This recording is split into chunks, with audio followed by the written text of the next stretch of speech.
오늘 우리에게 주시는 거룩하신 하나님의 말씀은 누가복음 24장 13절에서 27절의 본문의 말씀입니다. 누가복음 24장 13절에서 27절 본문의 말씀입니다. 우리 거룩하신 하나님의 말씀을 함께 받들어 봉독하도록 하겠습니다. 그날에 그들 중 둘이 예루살렘에서 25里되는 엠마오라 하는 마을로 가면서 이 모든 된 일을 서로 이야기하더라. 그들이 서로 이야기하며 문의할 때에 예수께서 가까이 이르러 그들과 동행하셨으 그들의 눈이 가리어져서 그인 줄 알아보지 못하거늘 예수께서 이르시되 너희가 길 가면서 서로 주고받고 하는 이야기가 무엇이냐 하시니 두 사람이 슬픈 빛을 띠고 머물러 서더라. 한 사람인 글로바라 하는 자가 대답하여 이르되 당신이 예루살렘에 체류하면서도 요즘 거기서 된 일을 혼자만 알지 못하느냐? 이르시되 무슨 일이냐? 이르되 나사렛 예수의 일이니 그는 하나님과 모든 백성 앞에서 말과 일에 능하신 선지자이거늘 오늘 우리 대제사장들과 관리들이 사형 판결에 넘겨주어 십자가에 못 박았느니라. 우리는 이 사람이 이스라엘을 속량할 자라고 바랐노라. 이뿐 아니라 이 일이 일어난 지가 사흘째요. 또한 우리 중에 어떤 여자들이 우리로 놀라게 하였으니 이는 그들이 새벽에 무덤에 갔다가 그의 시체는 보지 못하고 와서 그가 살아나셨다 하는 천사들의 나타남을 보았다 함이라.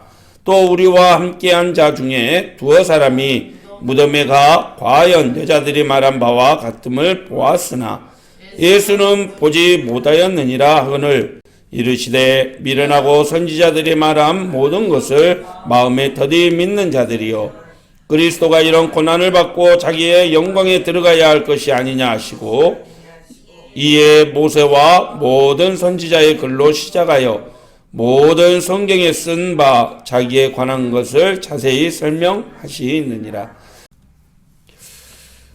오늘 말씀의 제목은 우리와 함께 하시는 부활의 주님이라는 제목의 말씀 함께 나누겠습니다. 미국의 어느 유명한 골동품 수집가가 어느 날 소식을 하나 들었습니다. 이 영국 왕실에서 대대로 내려오는 국보급 도자기가 이렇게 시중에 나왔다라는 것입니다.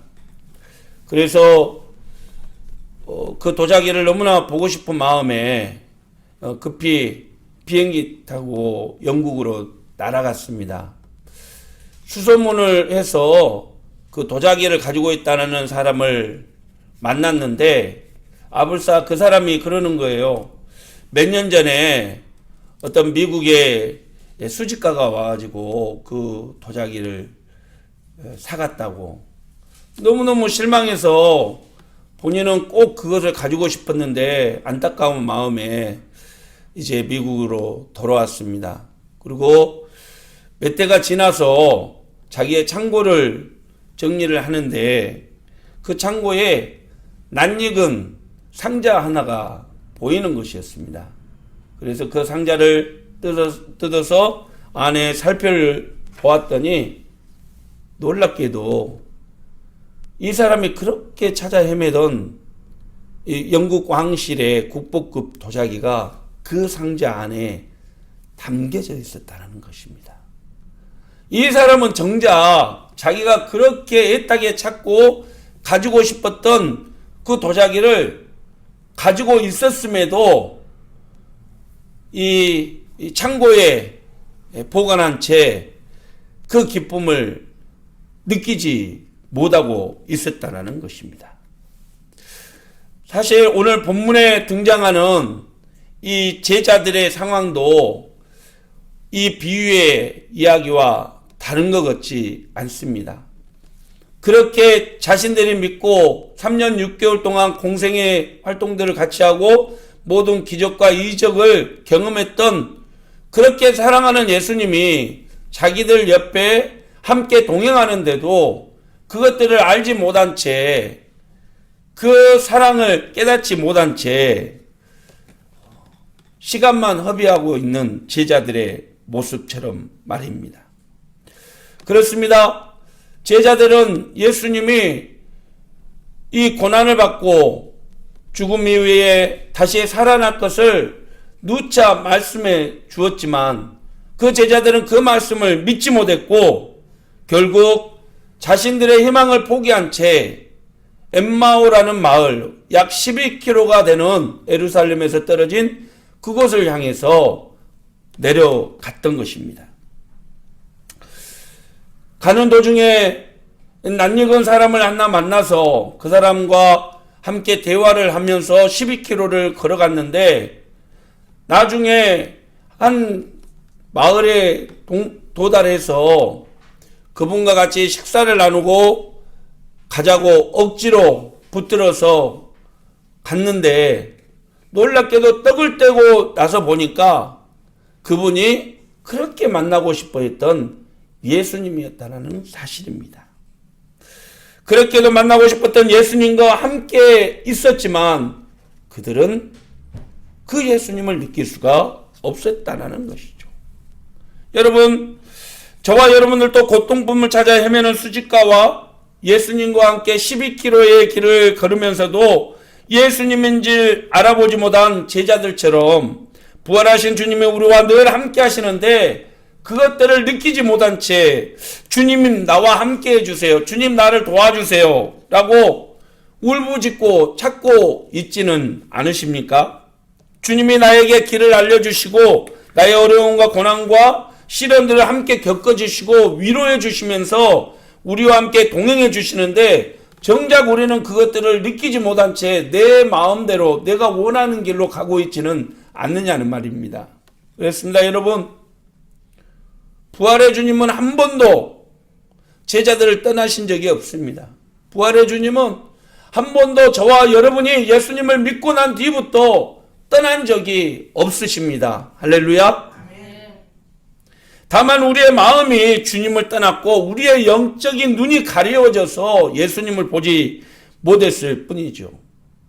고난과 어려움이 닥쳐오면 주님이 없는 것처럼 생각했고 슬픈 일이 닥쳐오면 내 스스로 그것들을 이겨내려고 보니까 주님을 생각하지 못했을 뿐이라는 겁니다. 우리가 예수님을 믿는 순간부터 주님은 내가 너와 항상 함께 하겠다라는 약속을 해주셨고 그 약속을 지켜오고 계시는 것입니다. 여러분, 저와 여러분이 주님과 함께 인생의 길을 걸어가고 있다는 사실을 여러분 믿으시길 바랍니다.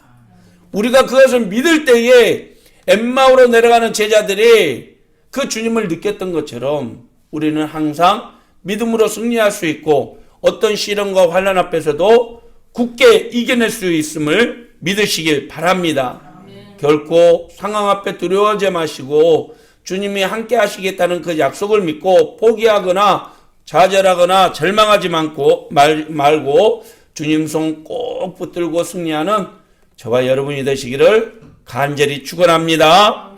그렇다면 오늘 엠마오로 내려가는 제자들에게 나타나신 예수님은 무엇을 제자들에게 가르쳐 줬고 또 오늘 저와 여러분에게는 예수님께서 어떤 교훈을 가르쳐 주고 있는지 세 가지의 교훈으로 함께 은혜를 나누고자 합니다. 첫째, 예수님께서는 엠마오로 내려가는 제자들에게 올바른 메시아 사상을 가르쳐 주셨다는 것입니다.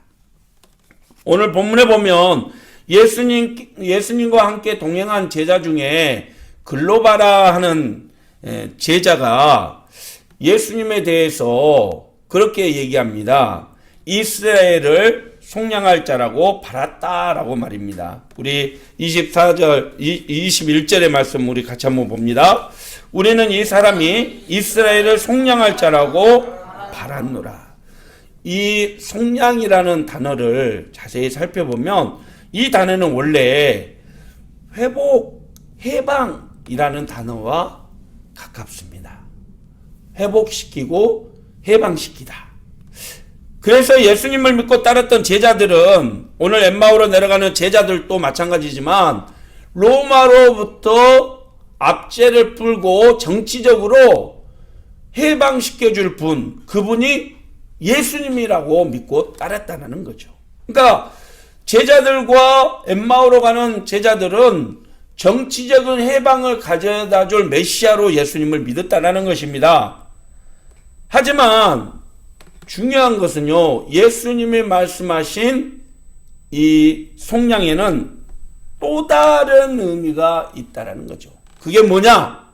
바로 갚다, 갚아주다, 대신 갚아주다 라는 뜻을 가지고 있다는 것입니다. 이것은 내일기에 등장하는 얘기인데, 사람이 죄를 지으면 자기의 죄값을 짐승에게 전가를 해서 짐승의 피로 그 자신의 죄의 값을 대신 갚아주는 것이 있습니다. 이것을 속량이라고 얘기합니다. 예수님께서는 바로 자신의 피값으로 온 인류의 죄의 값을 대신 갚아주셨다라는 의미인 것입니다. 예수님은 이것을 속량이라고 말씀하신 거죠.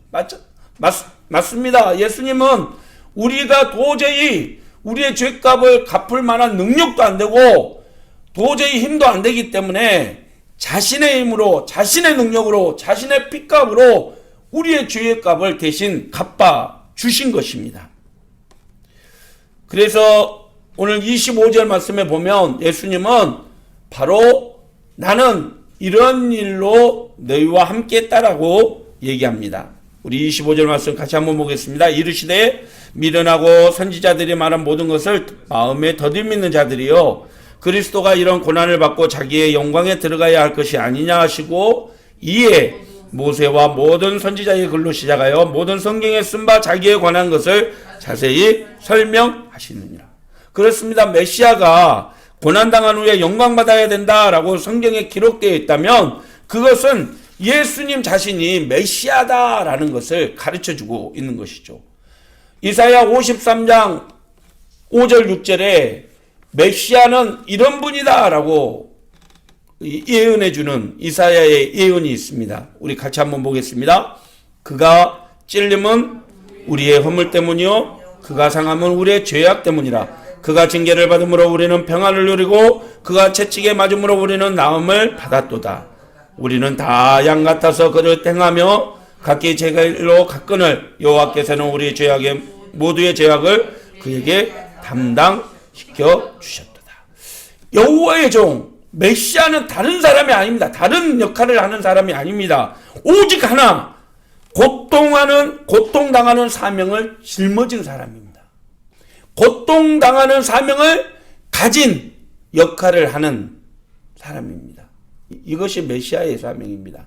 그래서 오늘 본문에 보면 질고, 슬픔, 고난, 징계, 맞음, 찔림, 상함, 채찍, 이 모든 고난에 대한 표현들을 해주는 단어들로 인해서 그 모든 죄악을 대신 담당했다라는 것을 가르쳐주고 있는 것이죠.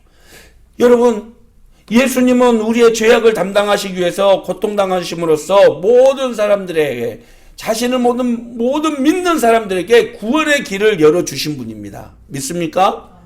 이것이 믿음이죠. 예수님의 고난과 죽으심은 죄의 문제를 근본적으로 해결하는 하나님의 유일한 해결책이고 방법이었던 것입니다. 여러분, 구원받을 수 있는 길에 다른 길이 있다고 하면 예수님 안 믿고도 가능하죠. 그러나 다른 해결책이 없다라는 것입니다.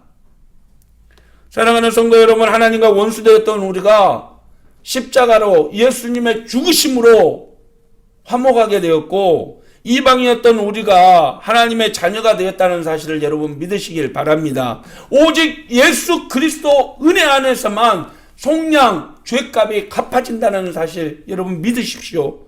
그래서 우리가 예수 그리스도를 영접할 때에 우리의 모든 죄값은 해결되었고 하나님께서는 우리를 더 이상 죄인이 아니라 의롭게 여기신다는 사실을 여러분 믿으시길 바랍니다. 우리를 위해 매 맞으시고 우리를 위해서 죽으셨고 우리를 위해서 다시 사신 예수 그리스도를 메시아로 믿고 그 은혜에 감사하며 구원받은 자의 합당한 삶을 살아갈 수 있는 저와 여러분이 되시기를 주님의 이름으로 축원합니다. 오직 예수 그리스도 나의 구원자이심을 여러분 잊지 마시기를 바랍니다. 두 번째로는 예수님과 함께 교제할 때 우리의 마음이 뜨거워지고 세상을 승리할 수 있는 담대한 능력을 얻게 된다는 사실입니다. 오늘 본문의 28절의 말씀을 다시 한 번 더 살펴보겠습니다. 그들이 가는 마을에 가까이 가매 예수는 더 가려 하는 것 같이 하시니 그들이 강군하여 이르되 우리와 함께 유하사이다. 때가 저물어가고 날이 이미 기울었나이다 하니 이에 그들과 함께 유하러 들어가시니라. 그들과 함께 음식 잡수실 때에 떡을 가지고 축사하시고 떼어 그들에게 주시니 그들의 눈이 밝아져 그인 줄 알아보더니 예수는 그들에게 보이지 아니하시는지라. 마을이 가까워지자 예수님은 더 이상 가려고 하지 않습니다. 하지만 날이 저물었기 때문에 두 제자는 예수님을 모시고 그 마을에서 하룻밤 묵고자 예수님을 초대했던 것이죠. 그런데 놀라운 일이 일어났습니다. 예수님과 함께 식사를 하려고 자리에 앉았는데 예수님이 그 자리에서 축사를 하시고 떡을 나누어 제자들에게 주었다는 것입니다. 어디에서 많이 본 장면 아닙니까? 예, 예수님이 죽기 전날 6월절에 행하신 성만찬이죠. 제자들을 사랑하셔서 내가 너희들을 위해서 흘리는 내 보배, 내 피, 내 몸, 내 찢긴 이 살을 기억하라 라고 나누셨던 그 성만찬의 의미가 그 자리에 담겨져 있었다는 것입니다. 여러분, 예수님께서 말씀을 가르쳐 주셨을 때 비로소 그들이 야, 우리가 마음이 너무 뜨겁지 않았냐? 우리의 마음에 불이 확 올라오지 않았냐? 라고 느끼게 되는 거죠. 놀라운 것은 예수님과 함께 교제할 때입니다. 예수님과 함께 마음을 나눌 때 그 마음이 와닿는다는 것이죠. 예수님을 제대로 보게 되고 예수님을 제대로 알게 된다는 것입니다. 우리가 아무리 예수님을 믿는다, 예수님을 의지한다, 예수님을 사랑한다 하지만 우리가 예수님과 함께 교제하지 않고 교제의 자리로 나가지 않으면 우리는 예수님과 멀어질 수밖에 없는 사람들입니다. 그렇게 연약한 사람들입니다. 여러분, 예수님과 함께 동행하면서 예수님인 줄 알지 못했던 것은 예수님과의 교제가 없었기 때문입니다. 하지만 놀랍게도 예수님과의 교제가 이루어지고 난 뒤에 그들의 눈이 떠졌고 그들의 삶의 방향이 바뀌어졌다는 사실입니다. 여러분, 저와 여러분들도 주님과 만나야 됩니다. 만나는 것도 중요합니다. 그러나 더 중요한 것은 주님과 깊은 교제가 있어야 됩니다. 기도하고 말씀 보고 또 주님과 함께 계속해서 묵상하면서 주님이 기뻐하는 일들을 해나가는 것이죠. 섬김과 나눔과 베품을 통해서 주님의 사랑을 전하고 주님의 뜻을 펼쳐나가는 것, 이 교제를 통해서 우리는 더욱더 주님과 굳건하게 하나가 될 수 있는 것입니다. 그렇습니다. 저와 여러분은 예수님의 부활의 증인입니다. 세상에서는 아직도 수많은 사람들이 예수님의 부활을 믿지 않습니다. 왜 그렇습니까? 우리는 주님과 교제를 하고 있고 그들은 주님과의 교제가 없기 때문입니다. 여러분, 주님만이 우리를 위로해 줄 수 있고 주님만이 우리를 승리의 길로 인도할 수 있다는 사실을 믿고 날마다 주님과 깊은 교제를 갖는 그러한 저와 여러분이 되시기를 간절히 축원합니다. 주님과 더 깊이 대화하시고 더 깊이 교제를 나누시고 믿음으로 승리하기 위해서 더 주님께 가까이 나아가는 우리 모두가 되기를 간절히 축원합니다. 마지막으로 부활의 증인된 사명을 감당하라고 주님은 그들에게 가르쳐 주었습니다.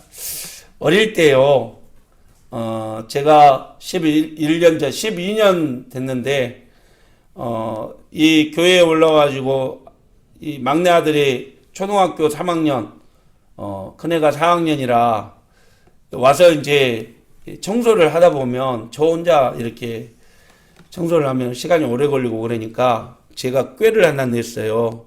야, 아빠가 청소 도와주면 1,000원씩 용돈 줄게. 예. 아이들이 도와줬을까요? 안 도와줬을까요? 돈이면 다 됩니다. 아이들이 이렇게 그러면 우리가 도와주겠나라고. 근데 얘들이 일을 열심히 빡빡 밀고 닦고 열심히 할까요? 설렁설렁 할까요? 설렁설렁합니다. 왜요? 얘들의 생각에는 오직 돈만 받으면 되니까요. 그런데도 저는 약속을 지키기 위해서 그들에게 용돈을 주죠. 사실 용돈은 거래의 대가이죠. 뭘 해주면 뭘 주겠다라는 약속의 대가 아닙니까? 그러니까 설렁설렁해도 저는 주게 되는 거죠. 그런데 사실 관계가 더 가깝게 되고 신뢰가 쌓이게 되면 대가 없이도 서로의 필요를 채워줄 수 있는 관계가 된다는 겁니다. 할렐루야. 여러분, 부모 자식 간에도 자기의 대가를 채워줄 수 있는 그런 관계, 이 신뢰가 쌓이지 않으면 그냥 자기의 대가를 받는 관계로 끝난다는 거예요. 그러나 아무리 남이지만 그 사람을 신뢰하고 사랑하면 그 사람의 필요를 위해서 자기의 것을 나눠줄 수 있다는 겁니다. 믿습니까?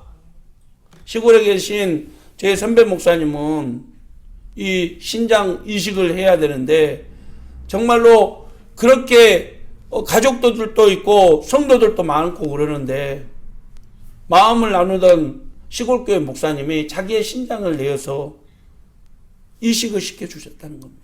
그분도 나이가 7순이 다 됐는데도 친구를 위해서 자신의 것을 나눠줄 수 있게 됐다는 거죠. 신뢰가 쌓이고 관계가 회복이 되면 자기의 모든 것을 그냥 채워줄 수 있게 된다는 겁니다. 여러분, 엠마오로 가던 제자들이 예루살렘으로 발길을 돌렸습니다. 왜요? 부활하신 주님을 만났으니까요. 그리고 그 부활하신 주님을 증거하고 싶어서 그들은 엠마오로 아니라 예루살렘으로 발길을 다시 돌렸습니다. 12km를 다시 가야 되는 거죠. 그들은 분명 정치적인 메시아를 쫓다가 예수님께서 처절하게 십자가에서 고통받고 죽는 것을 보고 모든 희망을 포기하고 이제 더 이상 쳐다도 보기 싫은 그 예루살렘을 떠나왔는데 그곳을 다시 찾아가는 거예요. 왜? 부활하신 주님을 만났으니까요. 그곳에서 11 제자들과 다른 사람들에게 부활하신 예수님이 그곳에도 다녀갔다라는 것을 알게 됩니다. 부활의 주님을 증거할 때 주님의 부활은 더욱더 선명하게 드러내고 더 굳게 확신하게 되었던 것이죠. 그렇습니다. 여러분, 낭망하고 좌절하던 제자들이 예수님을 만났고 부활을 확신할 때 주님은 그들의 부활의 증인으로 세워주셨고 그들을 다시금 그 피비린내 나는 예루살렘으로 보내셨던 것이죠. 공동체를 떠나 살기 위해서 엠마오로 내려갔던 겁쟁이들, 무지에서 그렇게 사랑하는 예수님이 함께 동행하는데도 깨닫지 못했던 그러한 제자들이 이제 그런 모습들을 버리고 누구보다도 열정적인 모습으로 예수님을 증거하는 부활의 증인으로 거듭났다는 것입니다. 사랑하는 성도 여러분, 저와 여러분에게도 세상 사람들이 가지지 못한 평화가 있고 세상 사람들이 가지지 못하는 기쁨이 있고 세상 사람들이 알지 못하는 소망이 있습니다. 그것은 예수 그리스도께서 주시는 참된 평화요 영원한 천국에 대한 기쁨이요 부활에 대한 소망인 줄 믿습니다. 그것을 우리만 가져서는 안 됩니다. 내가 부활을 믿고 예수님이 나와 만나 주셨고 예수님이 나와 늘 동행해 주시겠다고 약속하셨으면 이제 나는 그 예수님을 전하는 일에 그 예수님을 알리는 사역에 나서야 되는 것이죠. 오늘 또 우리의 가정, 우리의 자녀들, 우리 주변의 많은 사람들이 부활하신 예수님을 아직 만나지 못하고 있습니다.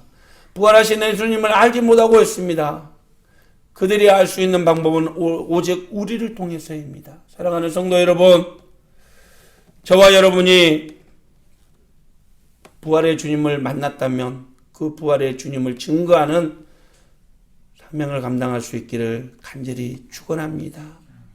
내가 아는 소망과 내가 아는 기쁨과 내가 아는 즐거움, 예수를 만나서 얻게 되는 그 행복을 다른 이들에게도 전해줄 수 있는 저와 여러분이 되시기를 주님의 이름으로 축원합니다.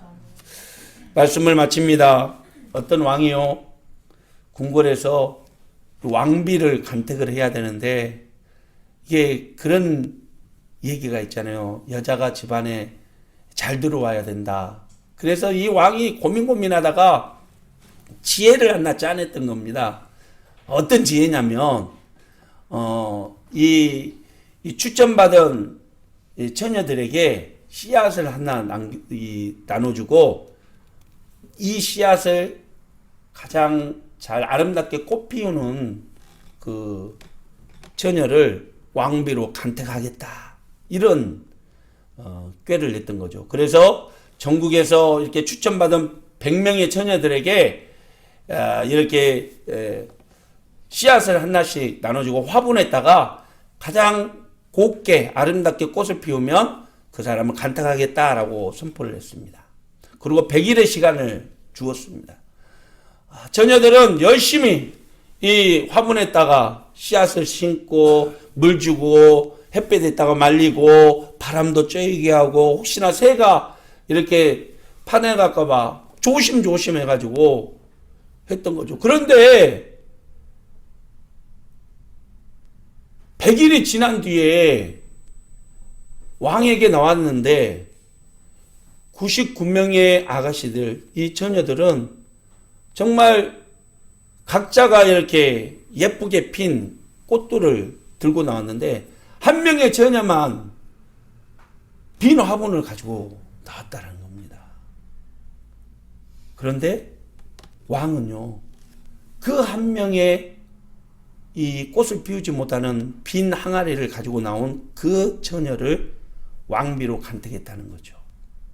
알고 보니까 왕이 테스트했던 거는, 시험했던 거는요, 화분에 심겨져 있는 아름다운 꽃이 아니라 이 삶아버린 씨앗, 이것을 나눠주면서 누가 정직하게 속이지 않고 성실하게 그것을 고할 수 있는지, 이것을 테스트하기를 원했다는 거죠. 여러분 생각해 보십시오. 씨앗을 물에다가 삶아버리면 싹이 납니까? 안 납니까?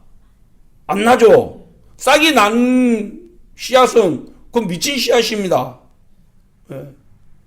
씨앗은 절대 삶으면 이 싹이 날 수 없는 거죠. 이 한 명의 처녀만이 아무리 수고하고 아무리 노력해도 싹이 안 나니까, 결국 썩어버리니까 왕께 자기가 아무리 노력해도 싹이 날 수 없으니 왕이여 제 부족함을 용서해 주십시오라고 이 빈 화분을 들고 나왔다라는 겁니다. 여러분, 저와 여러분들도요, 사실 아무리 우리의 신앙을, 우리의 믿음 생활을 열심히 증명하고 인정받기 위해서 이렇게 잘 신앙생활을 하려고 노력하지만, 사실은 우리의 신앙은요, 우리의 공로와 노력으로 구원을 얻고 믿음을 상승시키는 게 아닙니다. 오직 하나님의 은혜 가운데 이루어지는 거죠. 그렇습니다. 진실한 믿음과 부활의 확신을 가지고 우리가 주님께, 예수님께만 나가기만 하면 예수님이 그것을 책임져 주신다는 것입니다. 이 슬기로운 처녀는요, 자기가 할 수 없는 것을 할 수 없기 때문에 왕의 자비를 구하면서 진실한 마음으로 나갔기 때문에 그는 왕비로 간택될 수 있었다는 겁니다. 저와 여러분들도 세상을 살아가면서 우리의 힘으로 할 수 없고 우리의 능력으로 할 수 없기에 부활의 주님, 사망 권세를 이기신 그 주님께 나약한 우리 이대로의 모습으로 나가서 주님과 교제하고 주님의 도움을 구하며 주님과 함께 찬양하며 믿음의 길을 걸어갈 수 있는 저와 여러분이 되시기를 바랍니다. 우리는 연약합니다. 그래서 주님과 더 깊이 교제해야 됩니다. 우리는 나약합니다. 그래서 주님의 도우심이 간절히 필요합니다. 구하십시오.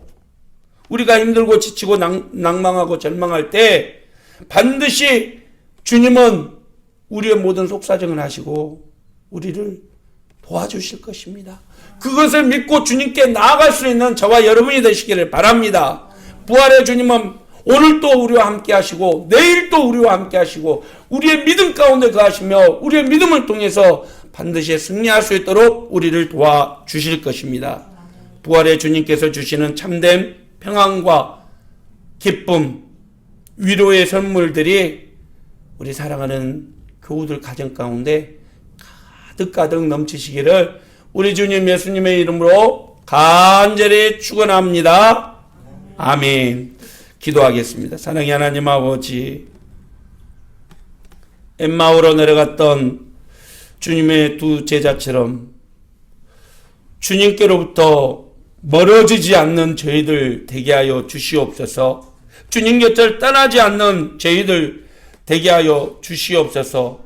더 가까이 주님께 나아가고 더 깊이 주님과 교제하는, 그래서 주님의 도우심과 이끄심으로 날마다 믿음으로 승리하는 우리 사랑하는 세원학교의 모든 성도들 되게 하여 주시옵소서. 부활의 주님께서 주시는 평안의 선물, 믿음의 선물, 위로의 선물이 우리 성도들 가정 가운데 가득가득 차고 넘치게 하여 주시옵소서.